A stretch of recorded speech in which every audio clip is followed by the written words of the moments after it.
Michelle here in the Ginger's Kitchen. Welcome to another delicious afternoon. So what am I making here today? I'm making some polenta cakes. What's that?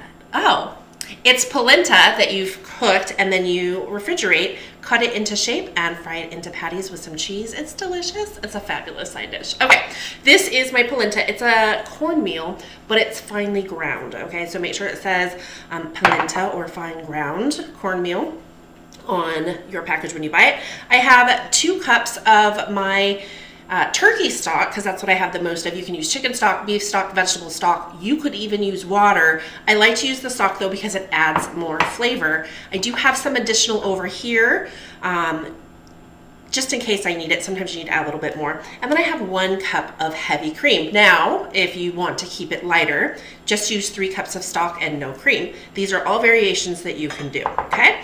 So we're gonna cook it over here, and then once it's done, we'll get it settled, and then we'll move on to the next step, and the next step, and the next step. That's what we do here, right? Let's get started. Sorry folks, I forgot to turn in my camera. So in my pot, I have 2 cups of my turkey stock, 1 cup of my heavy cream, and a teaspoon of kosher salt. We're gonna bring it to a boil, and then once that's done, we're gonna whisk in our polenta.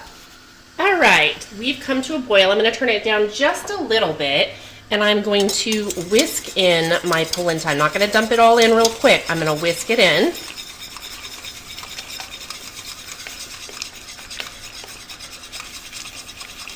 And this is something that needs some attention. You can't just walk away from this one.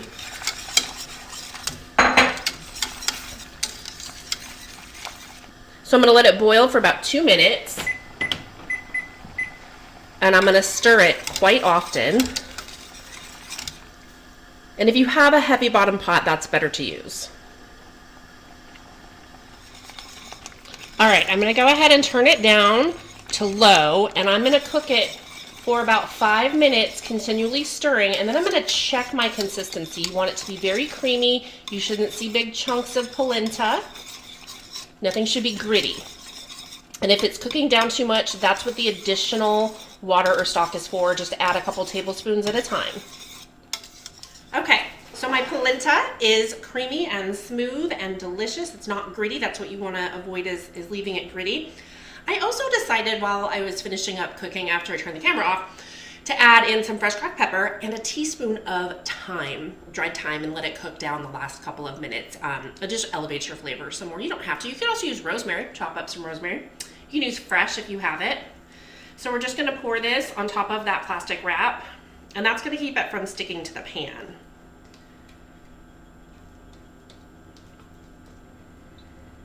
You could also spray it with oil, but I just prefer the plastic wrap. It's easier. Okay, so the idea is to get an even layer so your thickness is consistent across the pan.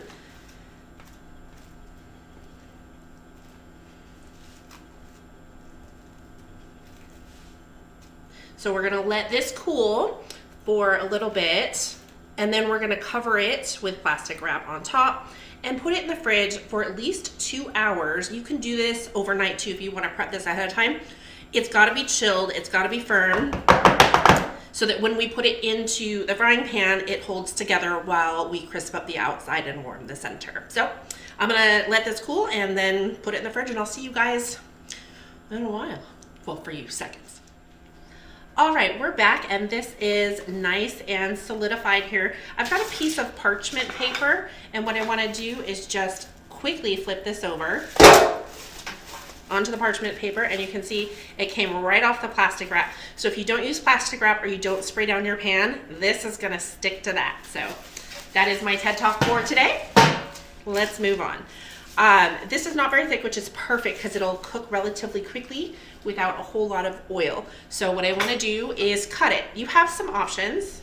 If you want to be fancy, you could use a cookie cutter, a biscuit cutter, and do them round. I think that kind of wastes some of it. So what I'm going to do is I'm just going to square cut them. You can cut them into strips, however you want to present it. You can cut it any shape you want. I am just going to make some squares, and I'm just using the pizza cutter because it's easy.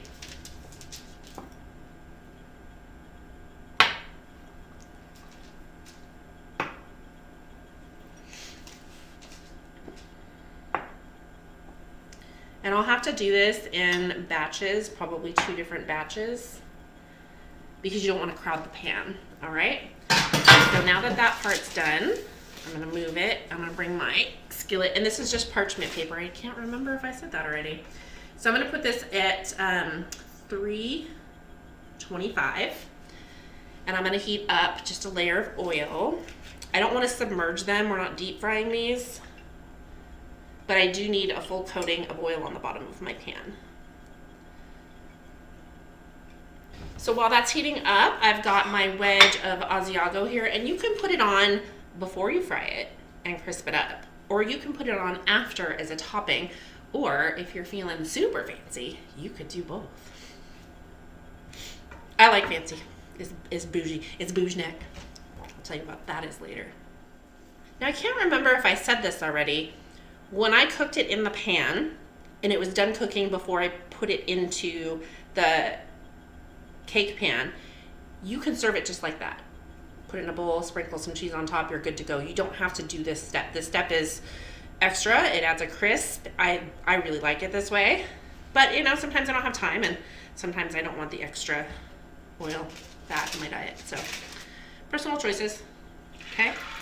So we're just gonna cook them a couple of minutes on each side. The goal is to get them a little crispy.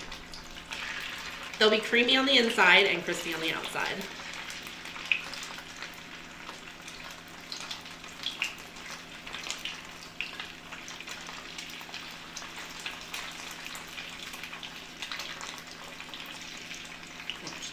And I'm just putting a little bit of asiago on this side, and when I flip it over, it'll crisp up there.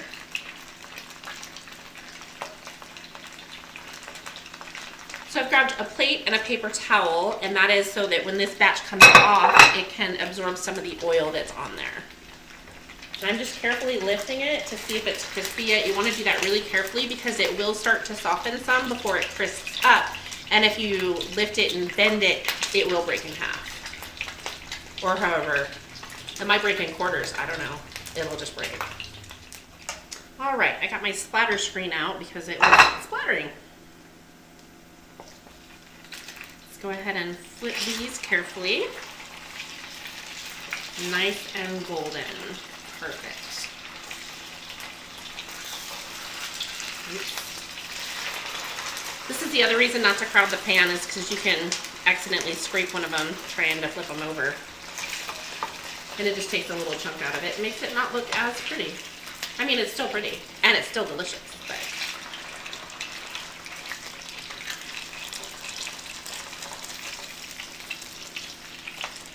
Beautiful.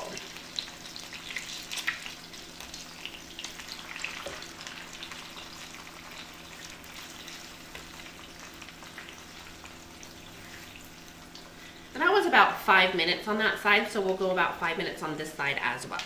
And that's it. I'm going to take these off, put them on the paper towel, and then I will do the second batch. They will be ready to serve. All right, both batches are done. Doesn't that look delicious? But wait, we're not done. We're going to add a little touch of cheese on top. Some of it's for flavor, some of it's for presentation. Make it look real pretty. I like it when things look real pretty. All right, oops, gotta get all the cheese. How about that? Doesn't that look delicious? Is there something you'd like to learn how to make? Tell me what it is down below in the comments. Thanks for joining me here today in the Ginger's Kitchen. Have a delicious day. That's one boy puppy.